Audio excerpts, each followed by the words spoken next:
Welcome to the stage, artist, design expert, storyteller, and filmmaker, Eames Demetrios.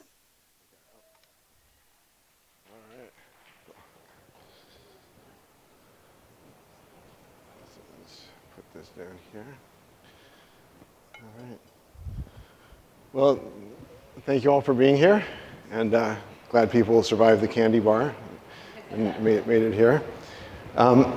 So I'm here to talk about a number of things, and it's sort of almost like two sides of my life. One is time I spend working with our grandparents' work, the 5 siblings in my generation all partaking in that in one way or another.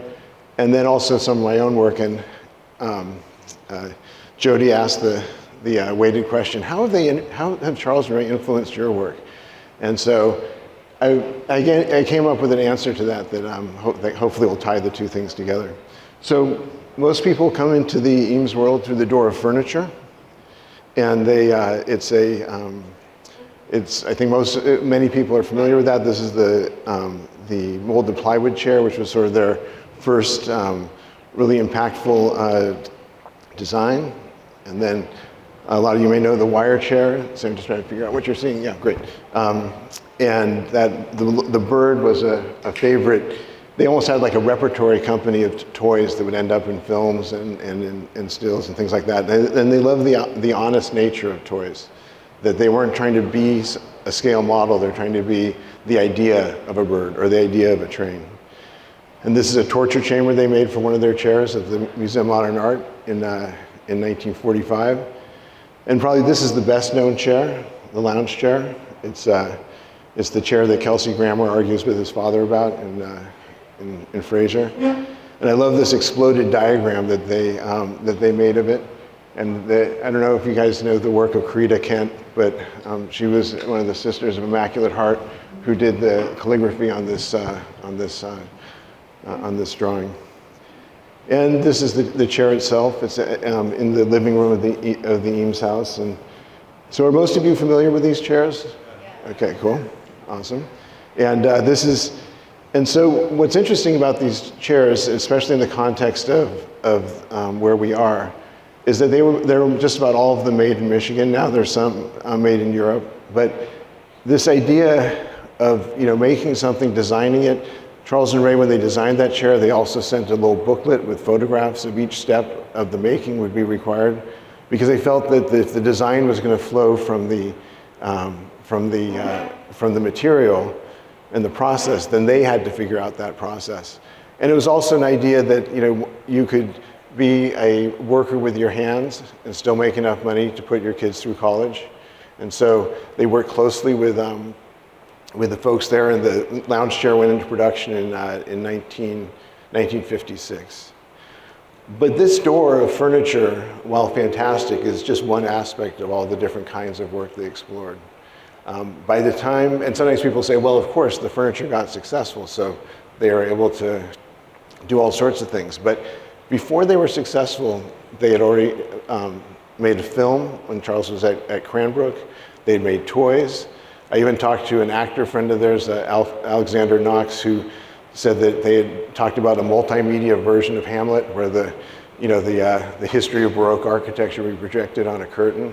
So the point is that they had this ambitious and holistic vision of design from the beginning. They designed clothes. They designed some of their own clothes, but also a bit for others. There's the slideshows. There's the architecture. So all these different aspects. The toys that they did, which were awesome to play with, and the elephant, which some of you have seen. So this, like I said, this whole approach was quite, it allowed them to explore many, many things. One of the most iconic and important works that they did is the Eames house. Have any of you been to the Eames house? All right, cool. And it's a very special place. And what's interesting about it is that not only is the original structure there, but the contents are pretty much as they were when Ray passed away, which always sounds a little maudlin, right? But the fact is that the interior that you see there evolved over decades to kind of this. It's a little bit like the climax community and forestry kind of got to this place. And so It's also, people don't always recognize that it's actually a little bit of nature. In fact, they viewed it as a way to, nature could be a shock absorber for some of the aspects of urban life. And the monarch butterflies, though sadly reduced in number, continue to visit us. And so it's also, when they built this house, the land was very inexpensive. And so it's 3-acre parcel overlooking the Pacific. And if it had been sold, I guarantee you there'd be condos on it. They might be really cool condos, but there'd be condos. So our mother donated the house to the foundation so it would never go on the market again. And then you see these colors that are so lovely, and people often say, well, it looks like a Mondrian, and it does. But that wasn't the purpose, actually. The purpose was that the color was a way to let people know that this is a different kind of home.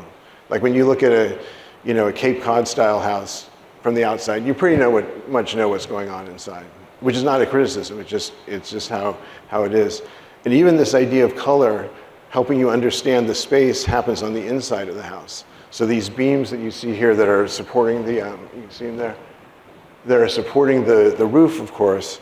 Each of them has its own color, which is again a way of just, instead of just giving it one white box kind of feeling, it tells people something about where they are. The other thing that's important to know is that it was a home.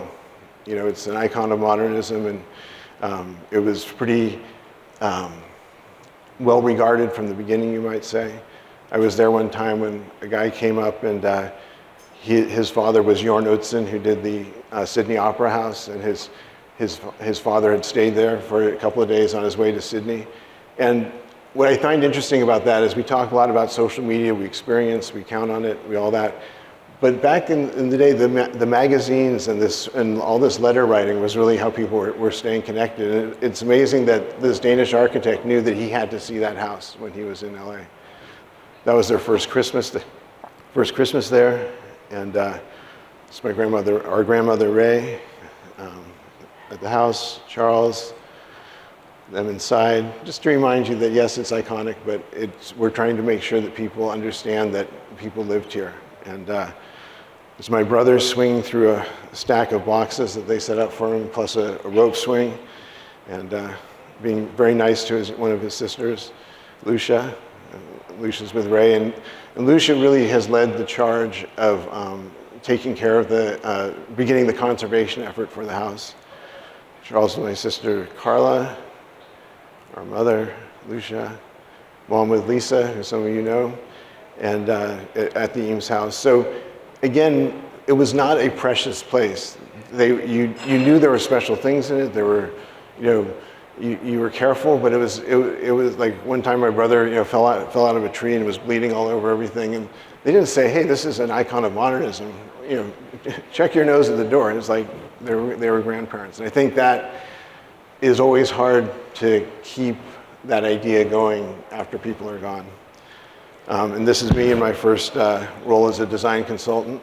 They did a film on toy trains, which I encourage you to look at online, but they were also going to do one on toy boats. And again, they had the power of toys. So Charles and I experimented in Dr. Bailey's swimming pool for a while. So that was nice. And then, it's a special place, it's a strong place, but it's also vulnerable, as all houses are. But recently we had fires, as you all know, and we were very lucky that the fires stopped about like 100 yards or so from the house. But a block or two away, it's just devastation. So we were extremely fortunate. We came back to this. There was, and a lot of you actually who I know here sent us emails saying, is it okay? You can see the fire retardant on the glass. And even though you don't understand how most houses are not really airtight.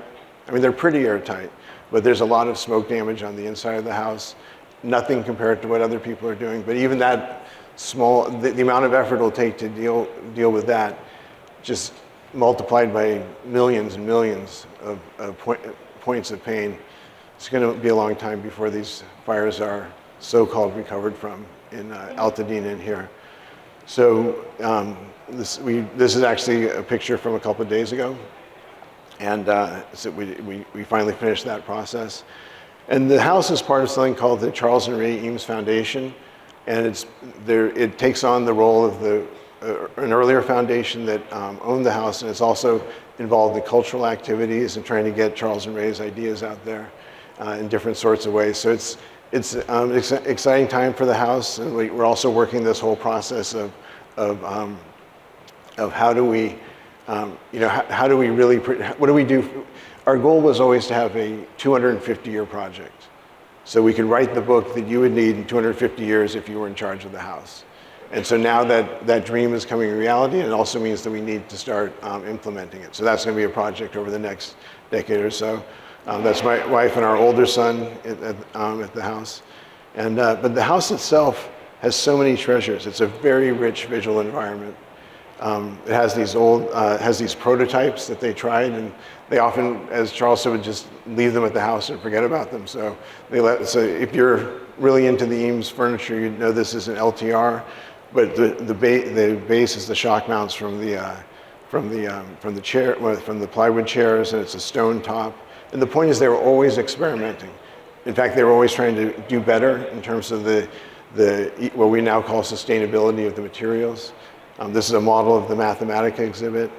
And then a very unusual thing happened, which is a museum wanted to borrow about 20 items from the living room about 10 years ago. And so we said, well, actually, we want to do some work. Why don't you borrow the whole thing? So they moved it all into the LA County Museum, and we were able to fix the floor and do things like that. But even cooler was, we found the woman in the center there. Her name is Mrs. Matsumoto. And in 1952 or so, she led a tea ceremony in the Eames house for Isamu Noguchi, and really for Shirley Yamaguchi, his wife at the time, because she was in a movie called I Was a Japanese War Bride, and she needed to learn how to do the tea ceremony, and so Charles and Ray invited her to be up there. And that's the ceremony from back then. And it's pretty great. And they introduced that sort of flat panel there to kind of compress the space, because it's a very high ceiling there. And you can see to the left is Noguchi, Ray's a little in the shadow in the back. Charlie Chaplin's in the middle, or next to Shirley Yamaguchi. So it's one of the, all these ways, these connections, all these people.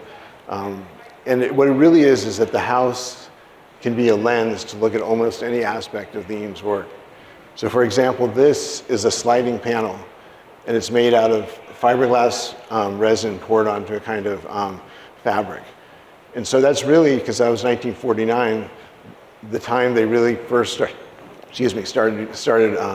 using fiberglass.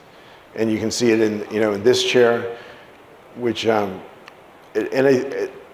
I have to do a digression, which is I have to explain the trash can. So once they had this idea that you could make this chair out of plastic, they wanted to test it out. So they looked up people who made boats with fiberglass and things like that. And so they gave a paper mache model to the guy. And the guy said, well, for 20 extra bucks, which was a lot back then, I'll make you another shell. And they said, okay. Come back a week later, they get the first shell. It shows that this can work as a material. And they said, and Charles reached for the second shell, and the guy said, well, where's my 20 bucks? The chairs weren't successful yet. He didn't have the 20 bucks. So the guy put it on a trash can, and it was his office chair for the next 35 years. And today, in another Detroit connection, you can see it at the Henry Ford Museum, because when people found that out, within 8 hours it had been bought, collected, and is part of the museum. So those transitional moments are always fascinating to capture in any way. You can also see some of the things that Charles and Ray cared about. This is a beautiful sketch by Haku Shah, who is a good friend of theirs. And he was one of the people that, when they were asked by Nehru to visit India and recommend things around design, he was one of the students that took Charles and Ray around. And this is a picture from Ray's last trip to India, and there's Haku on the side. on the right with Vilu and their son Partif. And those friendships were ones that we encountered all the time as we were growing up through them.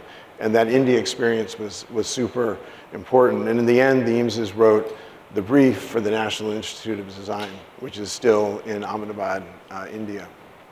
And what's interesting is they didn't design a single wall, a single building. What they were designing was an approach, a way for, because Nehru was concerned about westernization and kind of a lessening of quality of things since independence. And so Charles and Ray invited them to really lean into the heritage and not sort of, no need to mimic the West, but instead, with so many subcultures there and cultures, to draw on that strength. That's still basically the approach. So I can go on to that. I'll talk to you about it later. But again, this idea of the house being important, because you can see almost every aspect of their work, really makes it a unique teaching tool, a unique place to visit. So they built this house out of off-the-shelf parts. They were interested in the idea that, and at its best, manufacturing, when it's improved and improved and improved, has a lot of wisdom in it. People have kept trying to make it better, more efficiently, and things like that. So they got off-the-shelf parts and they built the house. But that wasn't their only exploration. This is a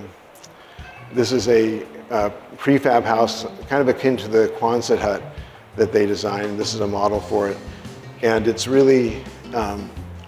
We really hope to build it somewhere someday, because it never went into production. But they, sorry about that. Yeah, but what's interesting is that this is obviously a more curvilinear vocabulary, and they also worked on some ideas with Bucky Fuller. So this whole idea of, well, there's one house, but there are actually many different houses that they designed and explored, but usually for friends or for wider use. And then this, of course, relates to some of their toys, like the House of Cards. And I hope you've all played with the House of Cards, right? Okay, good. It's a great toy, and it's, again, they were trying to figure out ways to let people have a lot of freedom in what they constructed, but that there were a few constraints. One of my favorite projects that they did was they designed a national aquarium. And one of the things I think is really great about this project is it shows Charles and Ray's kind of attitude towards failure, which you might call failure. Because in the end, it was designed, it was going to be super cool, it was going to be on the Potomac, and then they cut the funding for it and it never happened. But instead of taking their ball and going home, they made this booklet with all the ideas that they had come up with. They made a film that showed you what it would be like to be there. The film was so good that a friend of theirs told me that he went to DC and had some time to kill with his wife, and they drove around for about 15 minutes before they realized the aquarium had not been built. And so they were like, I guess that means Charles and Ray make pretty persuasive films.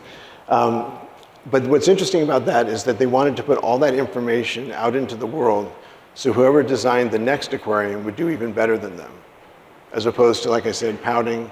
I love that attitude, because not all people would do that.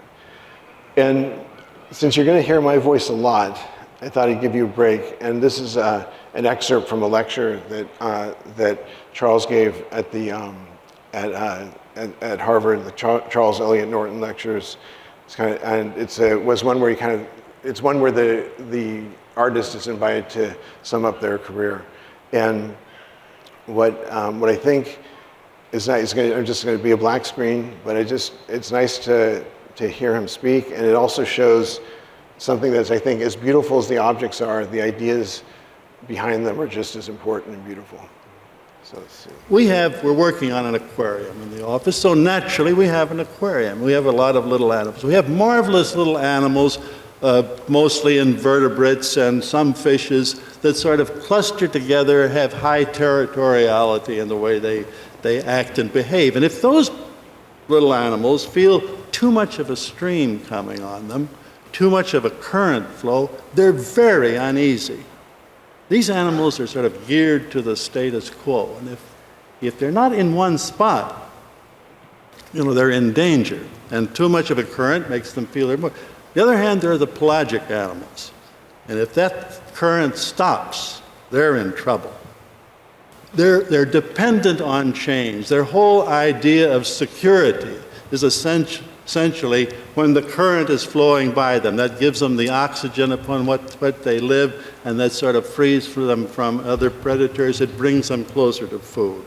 They're very secure in change. And I have a feeling, the way that we as a society and as a group are gradually becoming pelagic in our feeling, that if anyone is going to really feel secure, he must have not an insistence on the status quo, but he must feel secure sort of in change. And I think that is where we are, and we've been for some time. And I love the metaphor. And they also had this idea about design that it was that the role of the designer was basically that of a good host, anticipating the needs of the guest. So I now want to pull it back a little bit to the Detroit area. This is an image of Cranbrook, which is where Charles and Ray met, and it was a very transformative time and place for both of them. Actually, both of them lost their fathers when they were relatively young. Charles actually had to become the breadwinner in the family, and he worked in a lighting company. He also worked at a steel mill, all sorts of things. But he also found his father's old glass plates and taught himself photography and how to actually develop glass plates. So this is a picture. This is a self-portrait that he did himself. This is an image of St. Louis, and for me, it's kind of an early Powers of 10 sort of thing. It's a Christmas card he did. And when I was preparing for this lecture, so this is him with Catherine, his first wife, and our mother Lucia, and the Gateway Arch would basically be down there. Washington University's there, but you can see Shaw's Garden, and Shaw's Garden is now the Missouri Botanical Society. And when he died, he was in St. Louis, going to Shaw's Garden for a project and an exhibition. And I think it's sort of almost, when I saw that and realized that it was actually on this map, it was almost uncanny.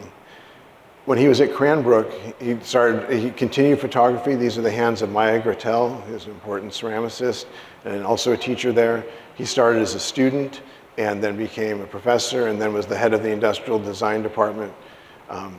This is the organic chair, which didn't go into production at the time, but in any volume. But Charles Eames and Eero Saarinen designed this, and they worked on it together. And Ray got involved at the very end when they were preparing the presentation drawings, but that is where they met. And this is an envelope this is Ray writing from after her mother died to Ben Baldwin at Cranbrook, and Ben Baldwin was Charles's studio mate that first year. And so when she was in New York, she studied painting. This is a mural that she designed, and that was actually, she was sending this mural to Ben Baldwin. But sometimes people say, well, somebody was with Ray when somebody asked her, how did it feel to give up your painting for design? And she said, I never gave up painting. I just changed my palette. And this letter that went with these murals is kind of cool. She says, basically, I heard from Mrs. Swift from San Francisco, was amazed at the Moreau influence in my mural. I'm still raging when I think of the limitations of the medium, painting, purpose, and everything. How could it turn out any other way? And so I think that, when she was coming to Cranbrook, she was really coming to study architecture and to change her creative life.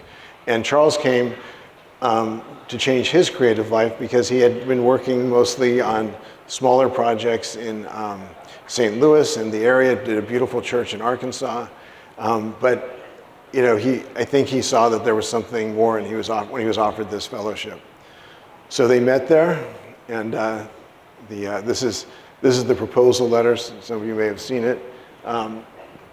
Dear Ms. Kcymaerxthaere, I'm 34 almost years old, single again and broke. I love you very much and would like to marry you very, very soon. Soon means very soon.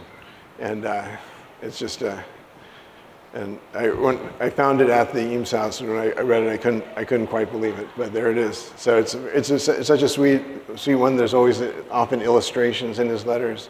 And then I think about what's going to happen. Is anybody going to look through all of our social media posts to find the really romantic one? Besides the one, are you there? Are you there? So, but this is just sweet. So after this, at the end of the school year, they moved out to Los Angeles in 1941, and they started working on the furniture. But they realized that they didn't know nobody knew how to mold plywood. And so in their apartment, they figured out how to mass produce molded plywood in compound curves. This is a sculpture that they did. The sculpture is by Charles and Ray. It's both a work of art and a test of the technology. And that's one of the things that they were so good at weaving together.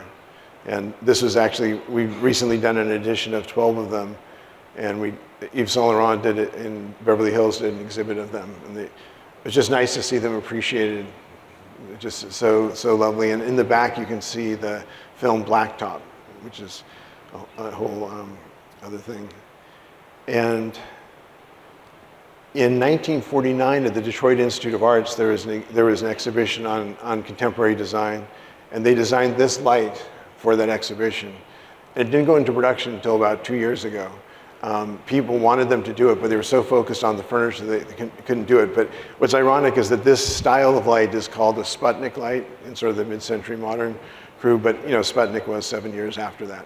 So it's, I don't know if they were seeing the future, but it's very simple, very beautiful. And again, it's sort of an experiment. It was an experiment that just took flight for them, but they didn't have time to develop it. Now, I don't know if anybody has seen this before. Any locals?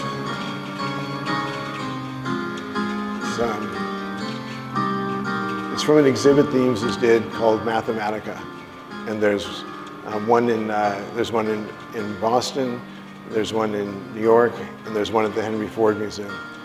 And so this is what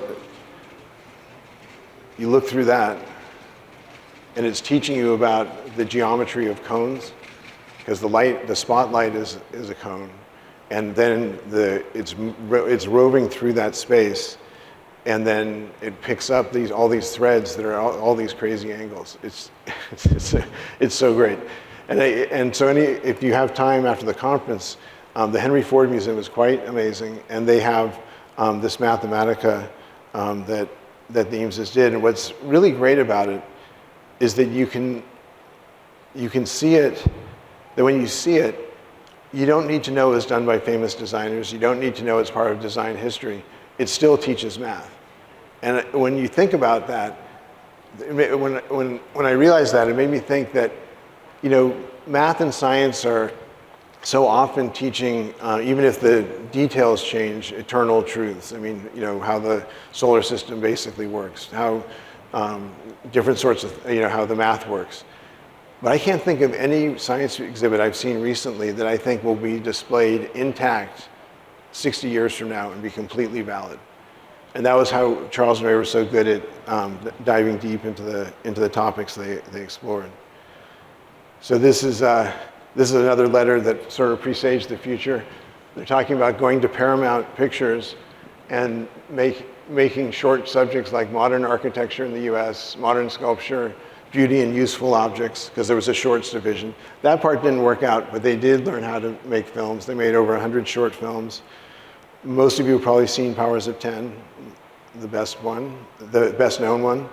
And what's really beautiful about this is that it was done in a design office by designers. They didn't get a special effects house to do it. And that was kind of the way the office worked, is that they never delegated understanding. They wanted the learning to happen inside the office, so it would be in the design.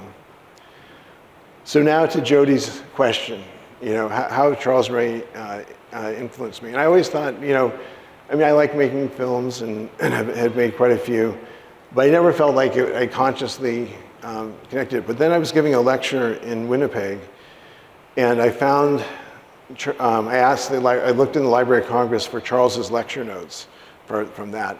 And when I got there, first of all, I heard that when he came to do one lecture, but all the faculty took all the seats, and so none of the students could come. So he was so annoyed he did a second lecture, which was only for the students, and the faculty couldn't come. And so that endeared him to the students. But one of the things that he talked about was this advice for students. And he was talking about something called the margin. And so people would say to him, like, he gave lectures at UCLA and he showed a film on toys, and people would say, why do you get to do all these fun things? I mean, that's not fair. And so what he said is that by doing things you like on what margin you have, and their point was that everybody has a margin. Not everybody, but most people, many people, and have a margin. Young parents don't have so much of a margin, but there is time, and if you love sports and want to watch sports, that's how you should use your margin. If you love reading, that's how you should use it. But if you're somebody, and I think a lot of folks in this crowd are, that feels like the world needs something from an idea that you have, but it's not ready to support it, to fund it, whatever, then what you need to do is guard that margin jealously, carefully. Don't let it get away from you. And when I read that, I realized that that's actually how they influenced me, because I saw all these projects that they would do that might not come to fruition, but they never bankrupted the office over it. But they had a way to always play. And so when I started this idea of creating a parallel universe that you could visit, I was like, well, how do I get started? And I hadn't heard about the margin for 20 years later. And one day I just realized, because what I wanted to do is have a story, basically like a novel with every page in a different place. And so I created this map. The name of the project is Kcymaerxthaere. I'm sure you can all pronounce that, you all learned it in school. But the very first thing I did was just a simple bronze plaque. And that was all I could do 1 year. And the next year I did 3. But then at a certain point that other people saw that this was interesting, and so they would invite me to give a talk about it, and we would do an installation. And I realized that project has taken 22 years to get where it is now. It's still far from done, but but that I realized is really sort of the way I was connecting to how they approach things. And this is one in Madrid. There's one in Nepal. This tells the story of 5.5 winged birds that can fly through time in other dimensions. And so the nice thing is that most people in most cultures, when they read something, they see what they read. It's like 95%. So if you're here in the desert Joshua Tree and you're by this cabin, or if you're freezing in Iceland and looking at this installation and reading it, your mind is telling you, in this case, about this singer whose voice was so beautiful that it couldn't be hidden. And then she witnesses a murder, and then every time she hides, eventually she has to sing, and then the moment she sings, the bad guys know where she is. So every time she expresses her true self, she's a fugitive. So you read that, and you're like, is that really true? But the wind is telling you, the cold is telling you, the environment, the waves in the background, the nearby traffic, and that's been, it's been a great project. My friend Van Vendra allowed us to do one at one of his, a place of his in Jaisalmer in India. We used the beautiful golden sandstone. And so now there are about 157 sites. One of the biggest is this one, which is about 100 meters long under an overpass, which we had to do during COVID. So I told the stories of the project, the stories that took place there in the parallel world to these muralists. We got about 18 of them all together. And so everybody did their own interpretation of the stories. Because I've always loved arguments among my friends where you're talking about a movie of a book, and one person is saying that actor was great, and the other person is saying it's a crime, and you both read the same book and you saw the same movie, but we take these visualizations very personally, shall I say. And so we also, in this one, this is a culture that believes in building roads not for transportation but for music. So this is a 13-ton musical instrument that's carved from the stone, and a couple of weeks ago there's a great concert that happened there with the local, some local musicians, and sort of customizing their percussion to the site. And then again, this disputed likeness idea comes across because you can see two towers there, each is person's interpretation of the same story. We've done this in Armenia. This is a Nasian. It's a 7-legged deer-like creature whose prime-numbered legs are nutritious, but the non-prime numbered legs are poisonous unto death. So you really should go to Mathematica and catch up on that. But we worked with some carvers, and that was the prompt. It was just, here's the story, you carve what you're imagining. And then what I'm wearing now was, I worked with a group of women in Namibia, Penduka, which is an amazing collective in Windhoek. It was founded by Martha Mwalyu during early independence for Namibia, because so many women who had HIV were completely stigmatized. They had no way to make money.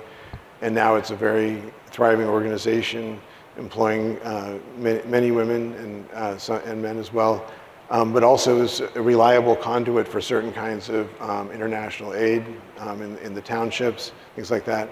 So this is, you can see, that's the same Tower of Wisdom you saw in the other one.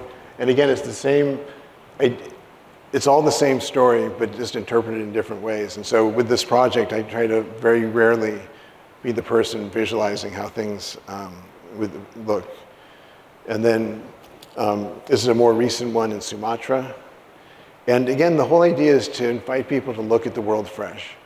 I mean, I think one of the constant threads, no matter your politics or anything, is that we got to learn to look at the world in new ways. And I think that's one of the things that this project helps people with and enjoy. This is this installation is a dictionary for this poem, because we have a shape language which is spoken by biologically aquatic people. And it's all abstract shapes, because I was always interested in the fact that, you know, the word stone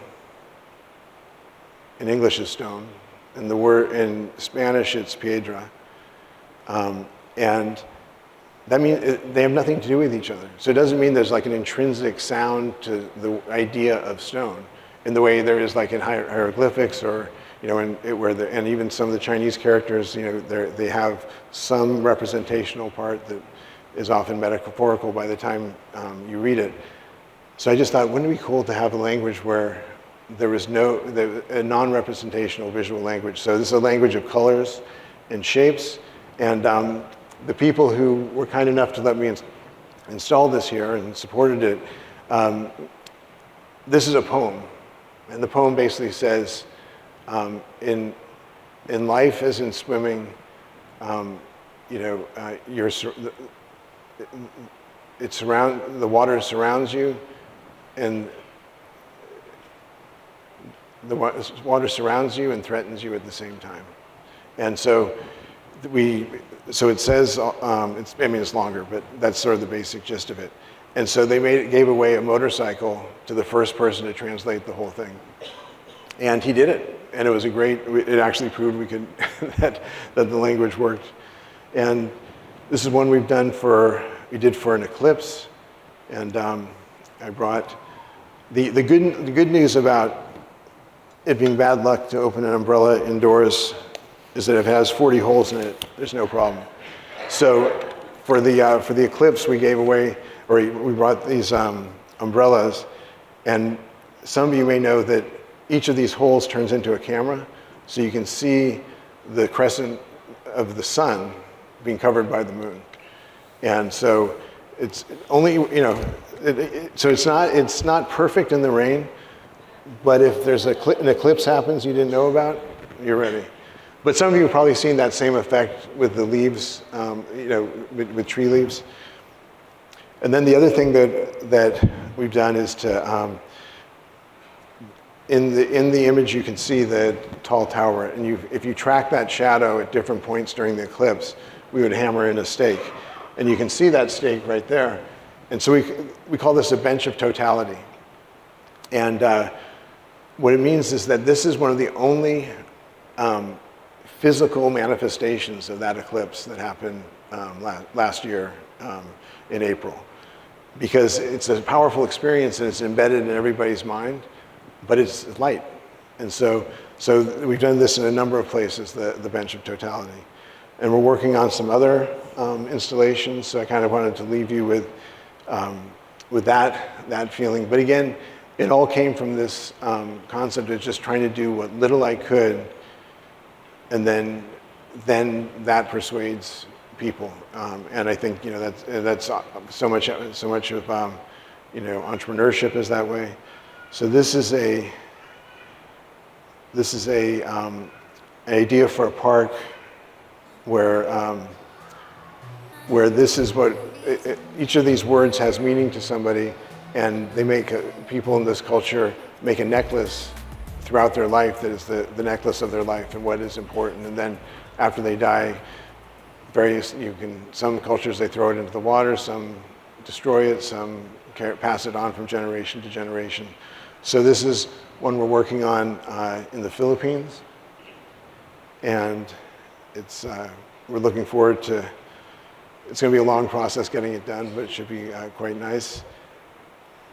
And then I want to finish with this one, which is intended for underwater, and it's still looking for a home for it.